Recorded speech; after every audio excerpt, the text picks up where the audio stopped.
Ben, merci, monsieur le journaliste, pour cette séance d'échange où j'ai l'occasion de bien vouloir m'exprimer devant la presse. En fait, nous sommes à l'UPN. L'UPN, c'est l'Université pédagogique nationale où j'ai été nommée rectrice depuis décembre 2021, mais j'ai pris les fonctions officiellement 3 mois après, donc exactement le 7 mars 2022. C'est pour dire que mon entrée à l'UPN n'a pas été aisée, et vous l'avez su, vous l'avez entendu, tout ce qui a été comme turbulence autour de notre prise de fonction même, parce que on doit laisser Dieu être Dieu. Nous sommes arrivés à prendre les fonctions à la tête de l'UPN. Aussitôt arrivé à l'UPN, en tout cas, je n'ai pas fait une remise civilisée, parce qu'il fallait casser les portes pour accéder aux fonctions de la rectrice que je suis aujourd'hui.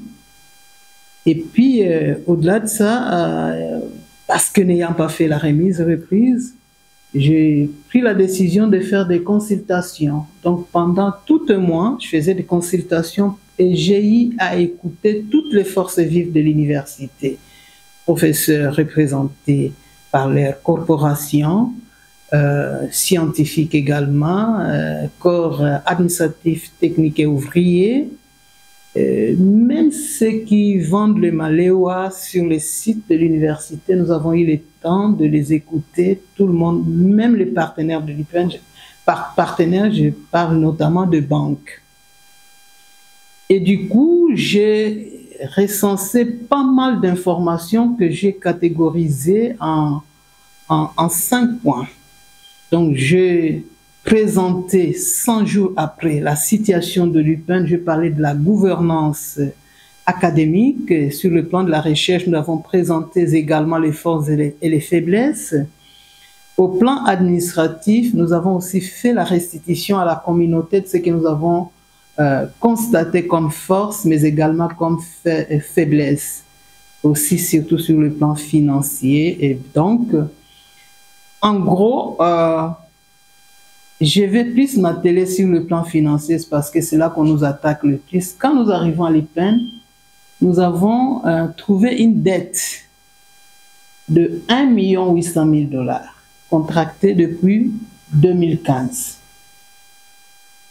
Et les présidents des corporations qui nous ont approchés nous ont parlé de cette dette.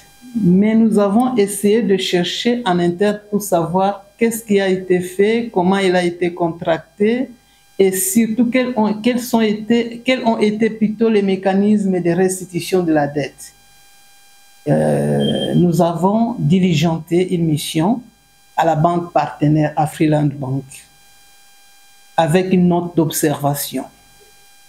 La collaboration pour pouvoir requérir les informations n'a pas été facile et du coup, c'est la communauté par le représentant qui nous ont demandé de pouvoir rompre la collaboration avec la banque. Il paraîtrait que par le passé, ce n'était pas facile. Tous les comités de gestion qui se sont succédés à l'UPN avant le comité que je préside n'avait pas réussi à faire annuler ces partenariats. Nous avons eu le courage d'arrêter le partenariat avec la banque Afriland et est venu une panoplie de problèmes, gel des comptes, mais voilà, les tribunaux, cours et tribunaux, la cour de commerce était saisie.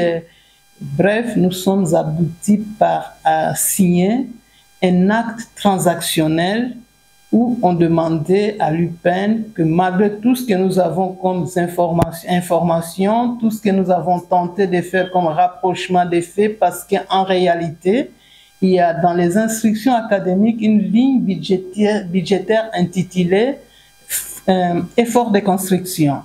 Et donc, l'argent de l'effort de construction devrait être payé par les étudiants à la source, c'est soutiré à la source par la banque parce que tous les étudiants tous les frais que les étudiants devraient payer devraient être domiciliés dans la banque qui a accordé les crédits. Donc, quand nous faisons la sommation, sans être expert comptable, de 2015 jusqu'en 2022, 30 $ fois autant d'étudiants, en tout cas, ça donnait l'impression que la dette était complètement épurée, mais à notre plus grande surprise, l'argent pris à la source de 2015 jusqu'en 2022, quand nous arrivons à la tête de l'UPEN, il y avait une restitution de la dette de 100 000 $. Donc sur le 1 900 000 $ qui a été contracté par nos prédécesseurs, nous avons trouvé un restant dû de 1 800 000 $. Donc sur 7 ans, l'UPEN a restitué à la banque 100 000 $. Et la banque nous a fait de problème. Nous avons dit, nous coupons la relation, nous allons solliciter une autre banque pour racheter les crédits et nous entendre sur une autre modalité de remboursement qui ne serait peut-être pas contraignant pour nous.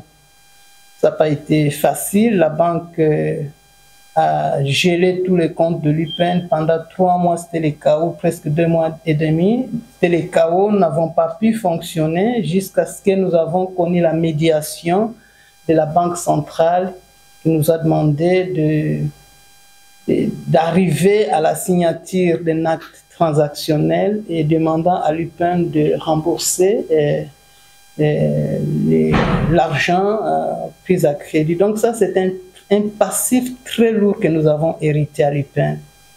Mais maintenant, au lieu que le remboursement se fasse de manière gentille, ben voilà, la banque a exigé à ce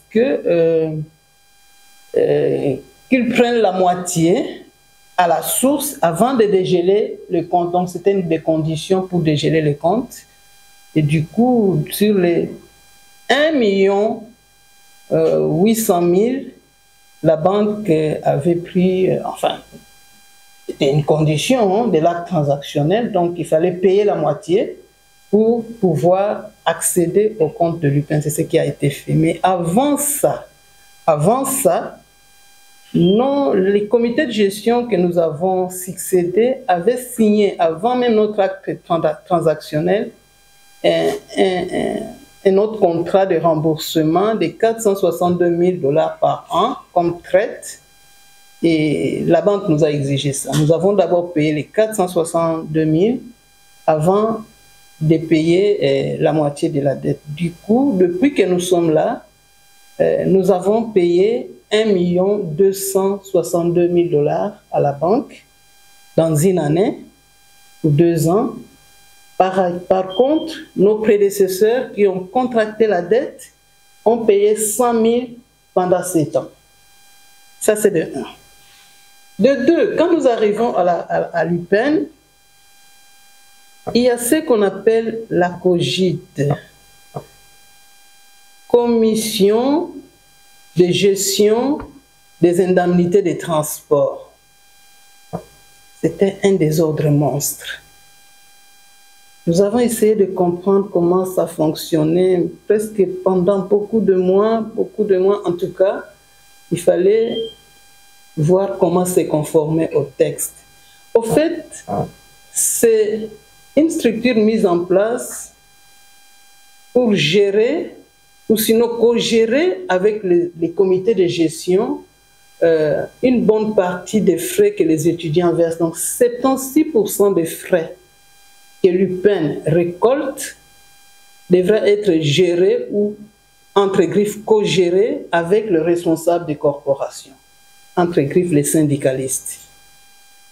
Et donc, dans cette cogite, les comités de gestion avaient la possibilité de gérer à 100%, 24%, et 76%, c'est les corporations ou sinon la cogite. Voilà, la commission où il y avait un président ou un coordonnateur, les représentants des corporations, les auditeurs, Voilà, c'est toute une machine mise en place qui n'existe nulle part dans les autres universités. Parce que quand nous avons les institutions académiques, c'est ça qui doit conduire, c'est la boussole pour pouvoir, ou sinon c'est les vademecum qui constituent la boussole pour gérer un établissement d'enseignement supérieur universitaire.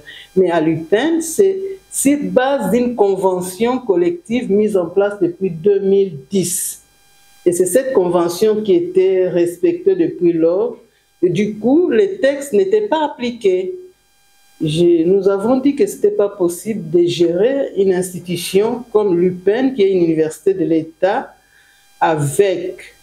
qui n'est pas non plus une institution privée, avec un texte qui ne se conforme pas au texte statutaire, au texte légal de l'État congolais. Pendant une année, nous avons négocié, ben voilà, et dit ça ne peut pas continuer comme ça. Donc, nous avons convoqué un conseil de l'université une année après le passage de l'IGF, pour dire qu'on ne peut pas gérer une université comme ça. Ou c'est les textes, ou c'est la convention, sinon nous ne sommes pas l'État. C'est ce que nous avons fait, et toute l'année ici, c'est le comité de gestion qui a pris les choses à bras le corps pour essayer de mettre en application les textes de la gestion conformément au texte.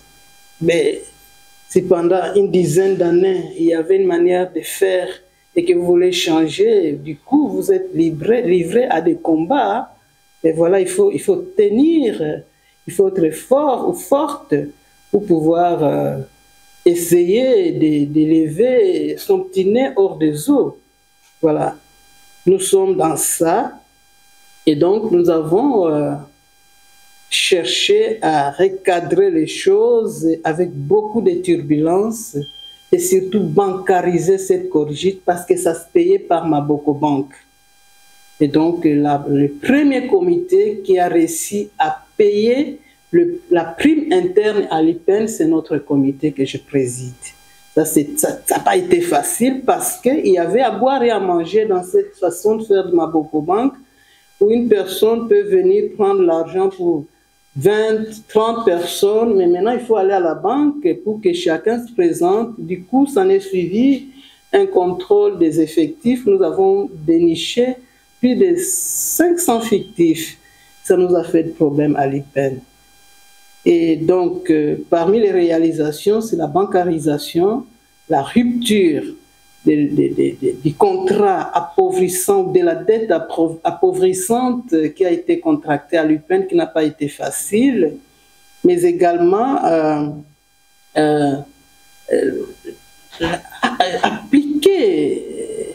appliquer l'instruction de la tutelle qui demandait la suppression de la prise en charge. Parce que ça ne peut pas se concevoir qu'un assistant, par exemple, qui a plus ou moins $200, puisse prendre en charge plus de 20 étudiants, 30 étudiants. Et donc, la prise en charge, c'était un mode de détournement de l'argent de l'UPEN. Et là, nous avons appliqué les textes et du coup, nous avons aussi réussi à supprimer la prise en charge qui était un mode de détournement. Voilà. C'est l'autre qui est venu de la tutelle que nous avons fait appliquer à l'UPEN. Alors, à l'UPEN, nous avons également déniché ce qu'on appelle le réseau mafieux. C'est un grand réseau savamment monté, mis en place. Et du coup, nous avons déniché quelques étudiants avec la complicité de quelques enseignants qui détournaient l'argent des frais d'études des étudiants. Au lieu que l'étudiant aille payer à la banque, les étudiants se faisaient prendre de l'argent par des personnes mal intentionnées, escrocs, je vais dire. Et du coup, à la fin, les étudiants ne se retrouvaient pas dans les listes. Ils ont appelé ça omission. Omission. Et du coup, qu'est-ce que je fais? Là, j'ai un rapport. Dans ce rapport, c'est un rapport, j'ai mis sur place une mission d'auditer tous les palmarès pour l'année universitaire 2021-2022. Et vous savez, c'est pénible, hein, la situation ici. Et nous venons de dénicher que pour l'année universitaire 2021-2022, il y a 4 902 étudiants qui n'ont jamais payé l'argent à la banque. C'est de l'escroquerie difficile à décrire. 4 902 étudiants. Et parce que nous sommes sur la voie de dénicher ces réseaux, parce que il y a un parent qui a failli s'écrouler ici, où son fils a pris l'argent des 14 étudiants, mais les autres ne sont pas encore venus. Hein. Le papa était ici pour payer l'argent parce que nous avons fait arrêter son fils, nous l'avons renvoyé de l'université. Et ça ne date pas de longtemps, hein. Ça date d'1 mois par le passé. Et du coup, ça coïncide, pendant que nous sommes en train de faire ce travail, ça coïncide avec les changements du gouvernement. Et nous devenons la proie d'une campagne de diabolisation incroyable. Incroyable. Parce qu'ils se retrouvent dedans. Dieu sait si ces étudiants qui se font passer pour des leaders ne sont pas dans ça. Mais nous les suivons.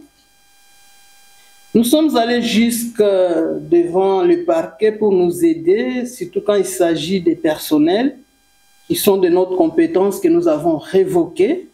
Et pour ceux pour lesquels nous n'avons pas de compétences, nous avons envoyé leur dossier au conseil d'administration des universités pour compétences. Mais les mêmes personnes que nous révoquons se liguent avec, quand vous vous imaginez, 4 902. C'est une forte pression. Et donc tout ce monde-là se ligue pour nous abattre. Mais nous ne sommes pas perturbés, nous tenons le coup parce qu'il nous a été demandé notamment, comme dans notre nomination, l'acte qui nous nomme, c'est que une des missions, c'est de lutter contre les antivaleurs en milieu universitaire. Et le ministre, en nous nommant, nous a dit que ce n'est pas un cadeau qu'on vous donne.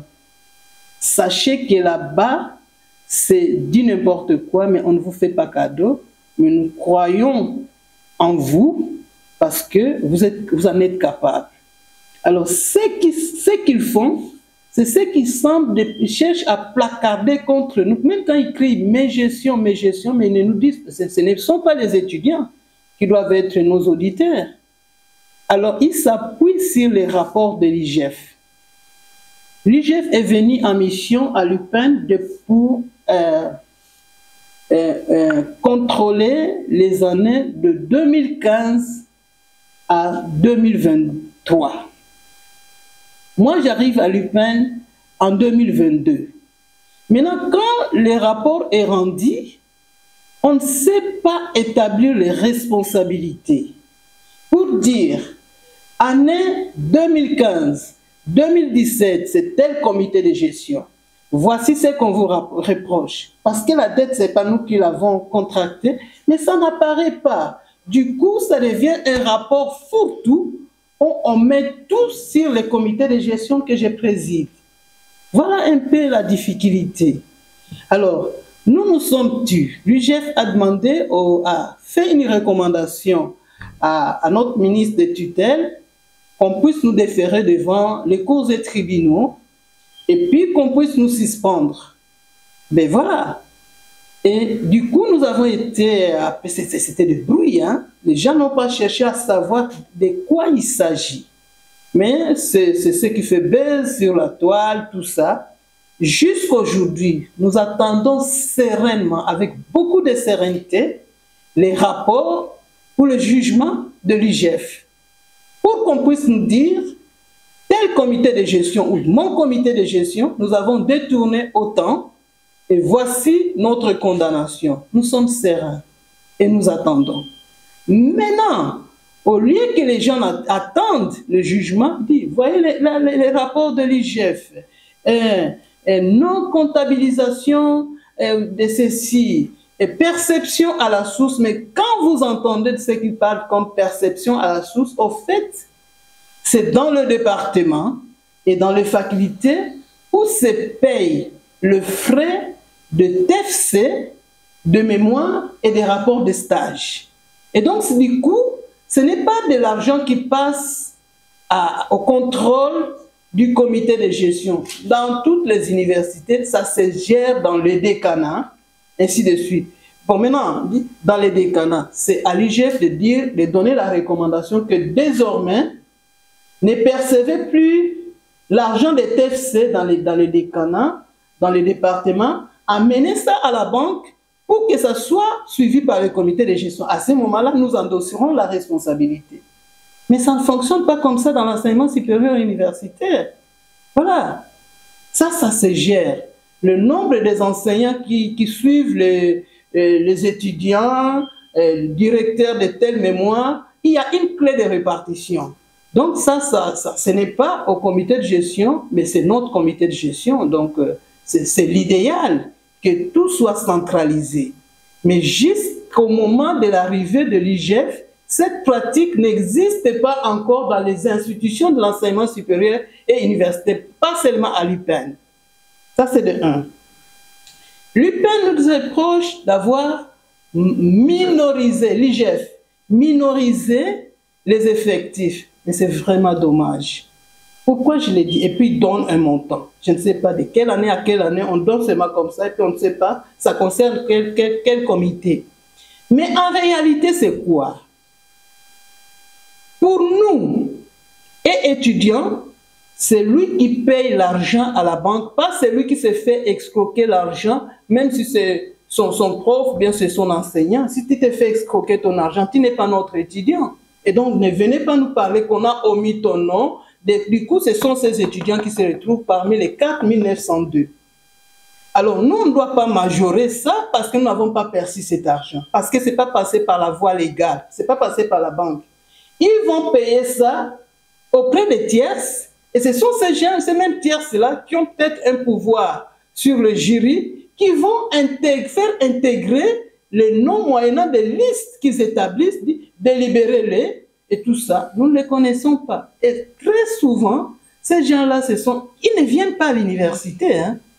Ils n'étudient pas, on intègre leur nom. Du coup, au lieu de parler de minorisation par le comité de gestion, parce que nous nous présentons les listes fiables, il fallait parler de la majoration des effectifs au niveau des départements ou au niveau des facultés. Mais ce n'est pas ce qui était, c'est un flou.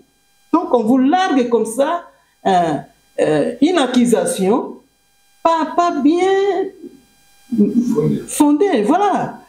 Alors, l'IGF nous accuse de ne pas payer les impôts, donc l'IPER.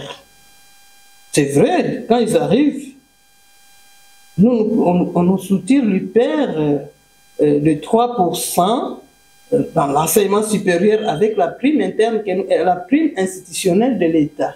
Donc, chaque professeur, chaque agent de l'enseignement supérieur et universitaire, à la source, nous payons l'IPER.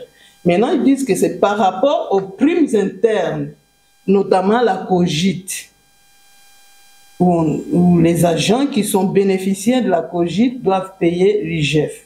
C'est une recommandation, c'est une recommandation qui est nouvelle, qui n'est pas encore d'application dans les secteurs de l'enseignement supérieur et universitaire, parce que nous n'avons pas trouvé ça dans les instructions académiques. Du coup, nous faisons comme nous avons toujours fait. Mais quand l'IGF nous demande ça, nous avons écrit à la DGI, depuis que cette recommandation nous a été faite, nous, comité de gestion, ils peuvent vérifier. Et d'ailleurs, après cette mission de contrôle où ces rapports ont été faits, l'IGF a de nouveau envoyé une mission d'encadrement qui vient de partir il n'y a pas longtemps. Et du coup, nous faisons tout conformément à ce qu'ils nous ont demandé de faire. Nous payons, nous déjà, comité de gestion, et les collaborateurs qui bénéficiaient de la petite prime mensuelle, qui sont avec nous, nous payons l'UPER chaque mois. Nous avons des preuves. Je ne savais pas que vous serez là, j'allais vous glaner toutes ces preuves, mais nous payons l'IGF. Mais maintenant, il fallait convaincre à la communauté universitaire que ce qu'ils reçoivent comme prime, on puisse défalquer, lui, père, ça va brûler. Il faut y aller avec méthode. parce que c'est aussi parfois insuffisant. Voilà. L'IGF nous reproche également de ne pas payer le quotité de diplôme à la DGRAD. De là d'où nous venons, moi je ne suis pas rectrice pour la première fois ici à l'IPEN. J'ai été rectrice pendant 12 ans, mais je ne peux pas permettre à un étudiant d'aller dans la salle d'examen sans payer tous les frais, notamment les frais de diplôme. Du coup, avec ce système, vous ne pouvez pas faire les arriérés de diplôme. Mais à l'UPEN, les gens étaient habitués aux attestations de réussite. Ceux qui reviennent pour demander le diplôme, c'est ceux qui sont bloqués. Il est au Canada, en France, il faut présenter le diplôme. C'est eux qui reviennent de manière timide pour venir chercher le diplôme 1, 2. Mais vous ne pouvez pas enregistrer 10 en une année. Hein? Voilà. Et du coup, nous n'avons pas de l'argent à payer comme quotité de diplôme parce que nous ne le percevons pas. Et donc, le montant qui a été mis là, c'est c'est une projection. C'est-à-dire qu'ils ont pris le nombre de finalistes, ils ont multiplié par ce que devrait payer chaque étudiant. Et voilà ça. Le comité de gestion n'a pas payé. Mais nous n'avons pas perçu cet argent. On va aller payer comment? Même avec les diplômes, les moratoires de 10 $ de diplôme, qui couvriraient plus de 30, 40, 50 ans, parce que c'est suivant l'ancienneté de l'institution. Mais même là, nous n'avons pas pu enregistrer autant d'étudiants, des finalistes. Il y en a, c'est vrai, mais on n'a pas dépassé 5000. Hein. Ils sont venus pour pouvoir payer le diplôme ou le paire de diplôme à 10, 20 $ pour le paire et 10 $ pour un diplôme.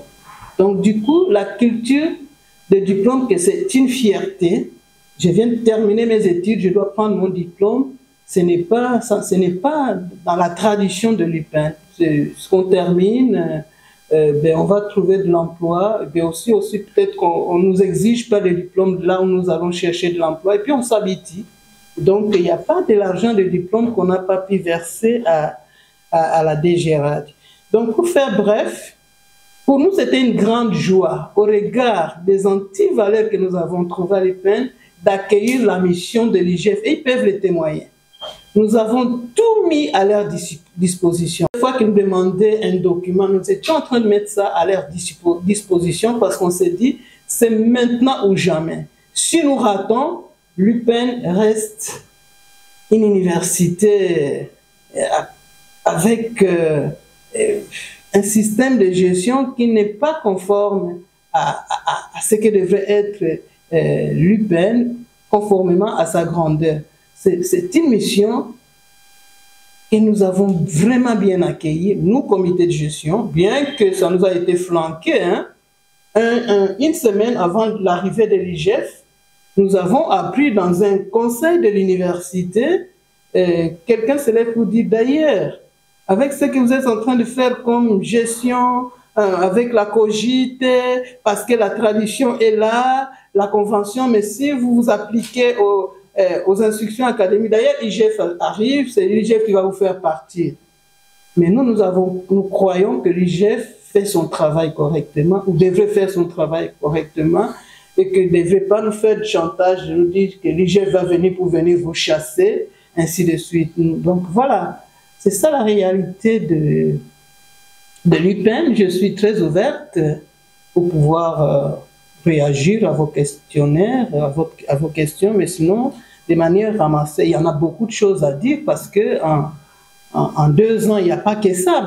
J'ai pris les grandes lignes, j'ai récapitulé les idées forces pour pouvoir nous permettre de nous exprimer parce qu'au fait, c'est ça qui nous a manqué.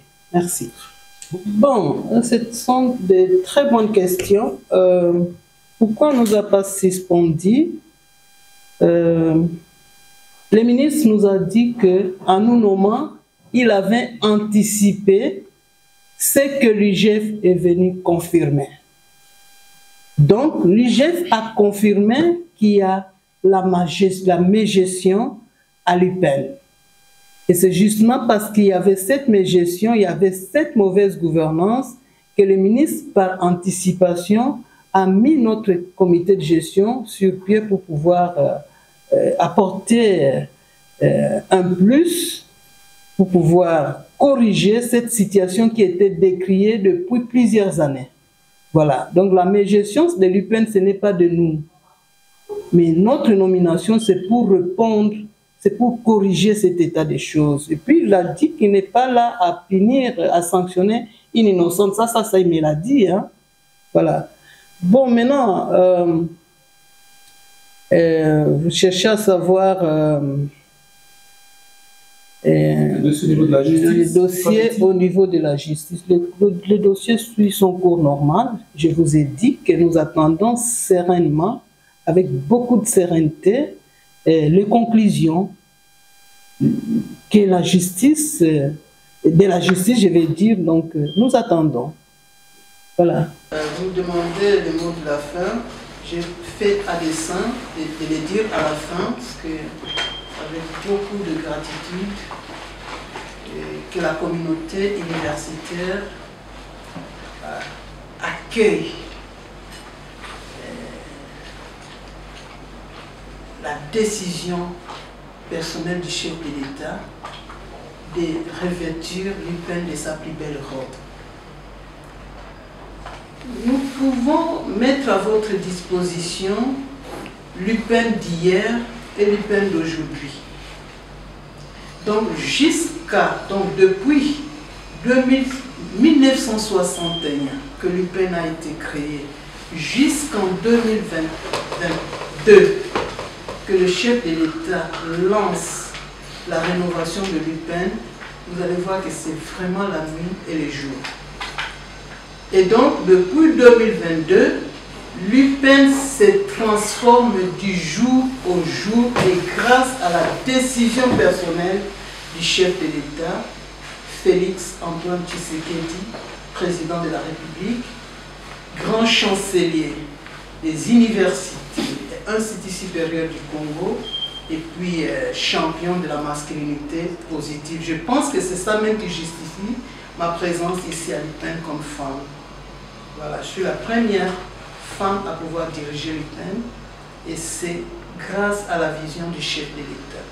Donc l'UPN est devenue autrement UPN par la volonté du chef de l'État et notre souhait est que autant l'UPN se transforme sur le plan divisible, qu'elle se transforme également sur le plan du contenu de ce que nous voulons être comme université. Et c'est possible.